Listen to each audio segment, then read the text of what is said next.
The word controlling might bother you, and I hope it does at first, because it bothers me too.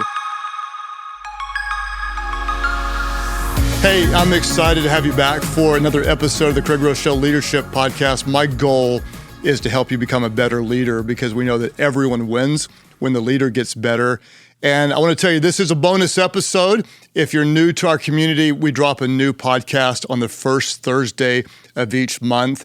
And you're going to want to subscribe wherever you consume the content so you don't miss the first episode of next month. I'm dropping a podcast interview with my good friend Tim Tebow that is brilliant beyond measure. This guy, he shares some content that's going to help you grow in your leadership and honestly help you in all areas of life. I also want to tell you that if you're not getting the monthly leader guide, you're going to want to get it. It's got all sorts of content in it with additional tips and questions for your team. Just go to Life.Church/leadership podcast, and we'll send you the leader guide with the release of every episode. Also, if this content is helpful to you, it means a lot to me if you will rate it wherever you consume it. And if you have a minute to write a review, that actually helps give us exposure. And I see you all over the place posting online. I love it when you share and invite others to be a part of our community. In fact, I just want to say thank you to Kristen Hayes-Frade and Zwanka M. and Diana Guest. I saw you guys posting. If you do post on the content, be sure and tag me. I've got a whole team of people helping on social media that may repost you as well. This is part 2, as we're talking about something that I believe is going to help everyone's leadership. We talked about ideas from my new book that just released, Lead Like It Matters. This is an expanded and revised version of a book that I released in 2008 called It. It's all about church leadership. The subtitle is 7 Principles for a Church That Lasts. And while I want to say clearly it is written directly to church leaders, I promise you the leadership principles transfer. I've learned the vast majority of leadership principles from business books that I apply in ministry. And the honest to goodness truth is leadership wherever. I would encourage you to buy a copy of this book for you. You might get one for everybody on your team. And I am honored to donate all the proceeds of all the books. And so buy a bunch of them, give them out, and help people grow in their leadership. Now, let's look back to what we've been talking about. And the big idea under Lead Like It Matters, we've got the little it circle in the book. Some organizations have it, some don't. What is it? We talk about this in detail in the book, but what we know, any organization that has it, that something special, the momentum, the vibe, the culture, the profit, the ministry impact, anyone that has it is always led by a leader that has it. And what I did is I did some additional research into content that is not in the book, and we studied in detail leaders across all industries that have it. And what we found, I talked about this in the last episode. If you have not listened to the last episode, stop this one, go pick up the last one, and then come back to this one. What we found is when we looked at the leaders that had it, is they had these extreme qualities. They're really, really pegged in certain extremities. But what was shocking is they often had what I call a contradictory extreme. In other words, they might have this one really, really, really wide extreme quality, and then at the very same time, they had what felt like an opposite or an opposing extreme quality. And we called these the leadership paradoxes. If you didn't catch the last episode, I'm going to give you the 8 that we're covering, and then we're going to look into 3 of them today. What do these leaders have? They're both confident and they're humble. They're driven and they're healthy. They're focused and they're flexible. They're filled with unshakable optimism, and yet they're very realistic. They're direct in their communication, and they're also kind. They're empowering, they trust, they delegate, and they're controlling. They're urgent, get it done, get it done, get it done, and they're patient. And many of them, they are frugal, and they're also abundant. What we're going to do in this episode is we're going to look at 3 of these paradoxes. Then we're going to try to help you nail down where you need to grow. And we'll start with the first one that's really, really fun, really, really interesting, and it's this. Leaders that have it are both empowering and they're controlling. They're both. Now, for the record, I know some of you are thinking right now, like, I don't want to work for a controlling leader.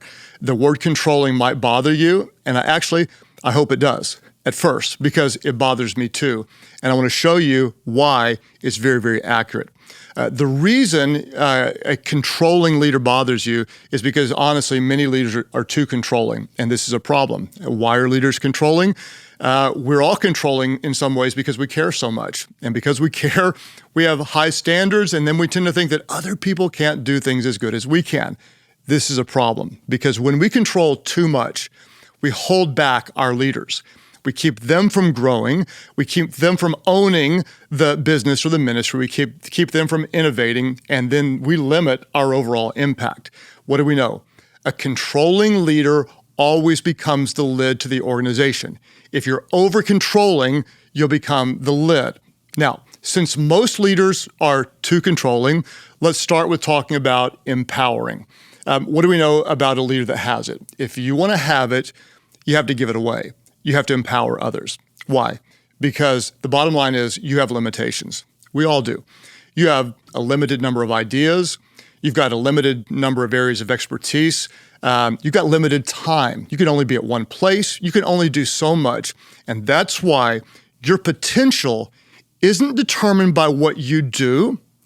Your potential is determined by the leaders you empower. Let that sink in. Your potential isn't determined all by your performance and where you are and what you get done, but your potential is determined by the leaders you empower. Think about it. Most leaders focus on finding the right strategy, how we're going to get things done. But the best leaders focus on empowering the right leaders. Now, how do you empower? I'm going to review something I've said many times, and I'm going to say it many times before. You're going to get tired of me saying this until we all do it. How do we empower? It's all in how we delegate. The challenge is that most leaders tend to delegate tasks. Go do this thing I'm asking you to do exactly the way I tell you to do it. Most leaders delegate tasks, but the best leaders delegate authority. I'm not just telling you exactly what to do, but I'm giving you the project and I'm trusting you to figure out the best way to get the best result. And what are the differences? When we as leaders delegate tasks, what we're doing is we're developing followers. We're developing people that do what they're told. But when we delegate authority, we as leaders, we're developing leaders. And there's a big, big difference. Now, will it always go well when you delegate to someone? The answer is no, it's not going to. There's always going to be a learning curve. And so the question people ask is, well, how do I know if I can trust people? And I'm going to give you the answer. If you're driving, you may want to pull over the car to write this down because it's really important. I don't want you to miss it. How do we know if we can trust people? And the answer is, are you ready for it? We trust them. That's it. It's that simple. We trust them. We give away and we see how they do. Now, you empower people. And if you try to keep it all, you're going to lose it. If you're too controlling, you're never going to have it. If you give it away, if you delegate, if you empower, you'll get more of it. We have to trust our team members. Here's what I tell our team all the time. Your true impact isn't a reflection of what happens in your presence. Your true impact is a reflection of what happens in your absence. It's all in what you trust others to do. When you empower others, the potential of the organization grows. So you may say, okay, what am I going to do? I'm going to give people a job and then trust them to do whatever? No. This is where the paradox comes in. The leaders that have it, they're both empowering and, this seems like an opposing view, but they're also extremely controlling, all at the same time. Now, if you say, I don't like the word controlling, I agree with you. I don't like it either. And I worked and I looked at dozens of words, and honestly, there's not a word that's more accurate. In fact, sometimes the best leaders are actually appropriately controlling, not overly controlling, but appropriately controlling. And I did some research on this. I couldn't find a single article on the whole World Wide Web that talked about when a controlling leader is an effective leader. And this is a mistake because good leaders, they are appropriately controlling, not overly controlling. It's bizarre. Someone write the article and I'll post on it. There's no article I could find anywhere that talks about an appropriately controlling leader, because here's the bottom line, is leaders that have it, they have certain often odd and frequently unusual, and I would say occasionally weird, unbending standards. They're both empowering, they trust you like crazy, and in some areas, they're hyper-controlling. odd example. Chick-fil-A is a world-class organization, and its team members are empowered with tons of flexibility to make the customer experience great. They can, give stuff away, and they can. I've experienced creative ways of empowered employees doing something. But every time a customer says thank you, how does the Chick-fil-A employee have to respond? The team member has to say, "My pleasure." Now, this is kind of narrow, right? This is some overbearing, controlling leader, right? Now listen, leaders that have it, they're both empowering and appropriately controlling. And what's crazy is sometimes they're controlling in areas that honestly to you may not seem like they matter much. But to the leader, what they're doing is the things they control, they're tone setting, they're culture creating. They're what I would call differentiators that they believe make them better. Now, are they always right? Maybe not. I mean, would Chick-fil-A chicken sandwich be good if the team member doesn't say "my pleasure"? Probably still be good. But whenever the belief is strong enough, it tends to become true. Now, if you look at my leadership, I want to just kind of be transparent with you. There is no question I'm an incredibly empowering leader. There are so many things that I trust people to that it would make your head spin what I don't know. Here's what I don't control. If I walk into a church campus, for example, last weekend we went and visited one, I never, ever stand up to speak. Never, ever, ever. Why? Because I would be disempowering the local leader. So I never would ever stand up. I just greet people behind. When it comes to interviews, how involved am I? I don't do hardly interviews. In the past decade, I think I've been involved in 2 different interviews. I empower our team to bring in great people. When we select cities, we're in 43 locations in 12 or 13 states. I don't select the land. I don't even select the cities. We've started church locations in cities that I've never been to before. I'm empowering. And then, in other ways, I am ridiculously controlling. There are some things our campus pastors are not allowed to say. And there are some things that I make them say, and they have to say it the way I want them to say it. When it comes to adding staff members, we've got hundreds and hundreds of staff members. I do not monitor staff additions. They can add as needed, but I monitor service additions, meaning if we add a new service at a new location, I have to be involved in that because I feel like I have a better sense of when to add. So I'm empowering and I'm controlling. Our team has free reign on the budget as long as they stay within the percentages. You can do whatever you want, but I obsess about the percentages. There are a few things that my team makes fun of that if I told you where I'm controlling, they're too embarrassing and out of context, they wouldn't make any sense to you whatsoever. But here's the bottom line. You're going to see it every time. A leader that has it, they're both empowering and then they are appropriately controlling. And here's a summary, and you may want to jot this down. It's long, but I'm going to say it. If you're over-controlling, you will be the organization's greatest limiting factor. But if you aren't strategically controlling, your organization will never have the differentiating qualities that make it great. Let me say it one more time. I want it to sink in. If you're over-controlling, you're going to be the limiting factor. But if you aren't appropriately controlling, you'll never have the differentiating qualities that set you apart, that bring it to your organization. Jesus was a little bit like this. He said, go into all the world and preach the gospel, baptize in the name of the Father, Son, and the Holy Spirit. So what did he do? He basically said, here's exactly what I want you to say. Here's where I want you to go, but I'm going to trust you to figure out how to do it. He was both controlling and empowering. And that's what we know about leaders that have it. They're both empowering and they're controlling. Let's look at another paradox. Are you ready? Here's another one. Leaders that have it are both urgent and they're patient. They're both urgent and they're patient. Now, I hate to state the obvious, but the secret to getting things done is action. What do we know? Hope doesn't solve problems. Dreams alone don't make a difference. Faith without works is dead. And that's why leaders that have it, they urgently drive the right actions. What does action do? Action closes the gap between what you have and what you want. We don't sit around, talk about it, think about it. We act on it, and that closes the gap. Now, what's interesting is these leaders that are very, very decisive, they're not always right, but they're always moving toward action. In fact, the leaders that have it, truthfully, they may be wrong more than most, but Small, wrong actions often precede the right big ones. There's movement.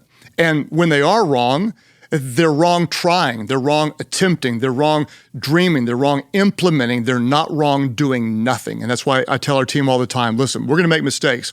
But when we make mistakes, we make active ones, not passive ones. Why? Because we've got a sense of urgency. Now, here's what you're going to notice about the leaders that have it. Not all of them, but this is the truth. Many of them, they just walk faster. They think faster. They talk faster. Why? Because they got a lot going on and there's an urgency. They demand speed. They fight for agility. They want flexibility so they can change in the moment. They're not afraid of the unknown. They're not afraid of a little chaos. In fact, I like what Mario Andretti, the great race car driver, he says, if everything seems under control, you aren't going fast enough. That's the way I feel in my urgency. I want our organization moving, hitting, taking ground. And so we're moving, we're active, and that's how we get things done. Now, remember, in every area of life, especially organizational leadership, urgency is not the default mode. Complacency is. We tend to want to do what's easy, not what's necessarily right or fast. And so we have to remember this. As your organization grows, movement naturally slows. And as your organization ages, most move from a bias for action to a bias for discussion. This is so important. I want to stay here for a moment. As you get bigger, things get more complicated. It moves slower, and that's why you have to fight for speed and agility. As your organization ages and grows and gets bigger, people move from a bias for action. You're action-oriented earlier, and then before long, there's meeting after meeting after meeting instead of a bias for action. We have to not discuss, we have to act. Leaders with it, they don't just talk, they do. A very simple tool you can do. Next time your team is like hung up on a decision, you're postponing the decision, you can just ask yourself this. Ask yourself, what additional information do we need to make a decision? And when you find yourself saying, not much, make the dang decision. Just do it. Free up your brain space, move on. Quit cycling over and over and over again and make a decision and move on, because leaders that have it, they lead with urgency. But they're patient enough to play the long game. And this is the paradox. And you'll see it almost every time. There's this sense of like, we got to get it done, and they're urgent. And then these very urgent leaders are also strategically patient. Now, to be clear, patience doesn't mean that you're passive. Patience isn't the absence of action. It's all about timing. What is it? For me, it's a bias to act quickly, but the wisdom to know when to wait. When do you need to lead with strategic patience? Let me give you 4 very important examples, and we'll put these in the notes that you can get if you download them. When do you need strategic patience? Number 1, when you're developing people. You don't want to push your people too fast. You want to give them time to develop. You want to have urgency in development, but also patience in letting them grow. Second thing you need patience in is what you say when you say it. There's a right time to speak and more often to shut up. You need to be wise on when you speak. Number 3, when you act. A great idea at the wrong time is not a great idea. You also need patience, number 4, when you're waiting on results. In other words, sometimes you plant a seed and then it takes time to see a harvest. So you're going to lead with urgency and with patience. I'll give you a personal example. I'm always leading urgently to reach more people. That's what we do. And one of the ways we reach more people is we start new churches, so we see more lives change. What do we have in the world right now? At the time of this recording, interest rates are rising. The stock market is down. Inflation is soaring. A recession is possible. And so what we're doing, as everything is a little bit uneasy in the world, it's becoming more expensive, more costly, more time-consuming to build buildings. What we're doing is we're now slowing our new church starts. And what we're doing is we're conserving cash. And the reason is I'm still urgent, but I'm also patient in recognizing, in my opinion, in the next 6 to 18 months, there could be more buying opportunities if we're patient enough to wait for them. So I'm going to lead with both urgency and with patience. So leaders that have it, they're always focused on immediate progress, but they're scanning the horizon with a long-term strategy. What do we know about leaders that have it? There's paradoxes. The first one, they're empowering and they're controlling. They're patient and they're urgent. Let's look at one more. Leaders that have it are both frugal and they're abundant. They're frugal and they're abundant. Now, this isn't true for all leaders that have it, but you'll see it in a big percentage of those that have it. They're going to be both. They're going to be unusually frugal, like tightwad sometimes, and then they're extravagantly abundant. They just go for it other times. So let's start with frugal. You'll see this most often with founding leaders. For example, I'm a founding leader. It's honestly not as common in second-generation leaders or those who are hired into an existing organization. But the reason it's common with founding leaders is because we started with nothing. And there was a time when every single dollar mattered. And we feel that, and that didn't go away. So this extreme frugality, it often shows up in really unusual places. And it's hard to give examples because every leader of every organization is different. But what I can promise you is when the leader that has it, they're generally hyper-involved in what I would call wise financial stewardship. They're pinching pennies in some places, and you're going to see them driving for better bids. You're going to see them pushing back on budget additions. You're going to see them questioning headcount requests. You're going to see them obsessing about the cost of snacks. Why are these snacks so expensive? Whatever, weird, odd things. And you'll notice that these obsessions, they're often small and they often seem irrational. And you go, why are they doing this? Well, small, little cost savings don't really matter that much, do they? Of course not. But what they're doing is they're driving a mindset. They're driving responsibility. And while 1 or 2 or 3 cost savings won't matter, hundreds will over time. And what you'll find is that a good leader will never pinch pennies all the way to a multi-million-dollar organization. So there has to be wisdom. As the old saying goes, you have to spend money to make money. I might say it this way. A better way to say it is you strategically invest money for a desired return. You invest your resources. So at times, this frugal leader just seems annoyingly tight-fisted, and then other times they seem to forget all frugality. And like going, let's go for it. And the same leader that was pinching pennies the other day is now taking some big, bold, daring financial risk. How do they go from one side to the other? The reality is they're both. Because they're frugal, they can also be abundant. And based on my study and my observation, the 3 most common places that leaders that have it go big would be people, projects, and time savers. If you want to go big on spending money, people, projects, and time savers. Let me explain. By people, I'm talking about paying top dollar for a key hire. Great people are worth it. We want to reward them. We want them happy. We want them blessed. It's generously rewarding a key player. You knocked it out this year. Here's a bonus. Here's a raise. We want to compensate well the best of the best of the best and keep them. By projects, I'm talking about rolling the dice on a strategic venture or a product line. Like, I think this can go big, let's go big on it. It might be a new location, or it might be something they think is going to bring in more revenue, a new advertising strategy, or a piece of property or an office complex. Here's a big opportunity, it's expensive, but we're going to seize it. By time savers, you'll see this all the time. Leaders that have it, they know they can make more money, but they can't make more time. So they'll pay top dollar to have someone do something that they could do to save their time so they can invest it somewhere else. They'll pay to get somewhere faster. If a connecting flight is cheaper, they'll pay more money to get there direct because they know that time is so valuable. Now, what's interesting is, and I want to say this, these leaders will confuse you at times. 1 minute, they're going to say, don't spend any money. And the next minute, they're saying, let's go for it. And while these seem to contradict, they actually go hand in hand, because by being careful, by being wise, they create the mindset and the margin to invest big. And by being mostly careful, they still have the courage and the faith to go big. And what do we know? We know that the leaders that have it, they've got these extreme qualities. Don't shy away or shrink back from your extremes. Don't try to be good at a lot of things. Be extremely great at a few things. Embrace your extremes, because greatness is found in the extremes. Let's review. What are the paradoxes? The leaders that have it, they're confident and they're humble. They're driven and they're healthy.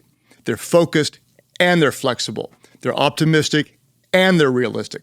They're direct in their communication and they're kind. They're empowering, they trust, they delegate, but man, they have some standards they can be controlling. They're patient and they're urgent, they're frugal, and they're abundant. What I want to do is encourage you to pick one of the paradoxes to develop in your own leadership and talk about it with your team. And as you're going over this, my suggestion would be this. Chances are pretty good that you as a leader should have one personal thing you're working on, and then there may be a separate and a different one organizationally. So I'd like for you to work to define what is in your own leadership a limiting extreme, where you have one that's natural, but something else that you may need to develop. Maybe you just, all you do is you're really direct in your communication, but you're not very kind. Or on the other hand, you're like really, really kind and really loving, but you're not really direct.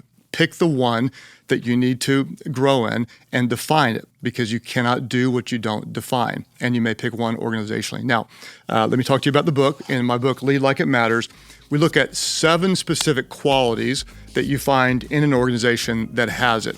Anytime you see it in an organization, you'll find these qualities, and this can help you grow in your leadership. I would just encourage you, get the book, get it for your team, and whatever you do, lead toward it. Don't settle for normal. Push it. Grow. Find comfort in your discomfort, because growth and comfort never coexist. Now, if you don't have it, you can get it. I promise you. And in the next episode, we're going to talk to a guy who definitely has it, Tim Tebow. Fantastic interview. And again, I want to say big thanks for being a part of our community. The Leader Guide, you do want to get it. Go to Life.Church/Leadership Podcast. Thank you for those of you who share, reviewing, rating it. Let's grow in our leadership. The world needs your leadership like never, ever before. So invest in it, because we know that everyone wins when the leader gets better.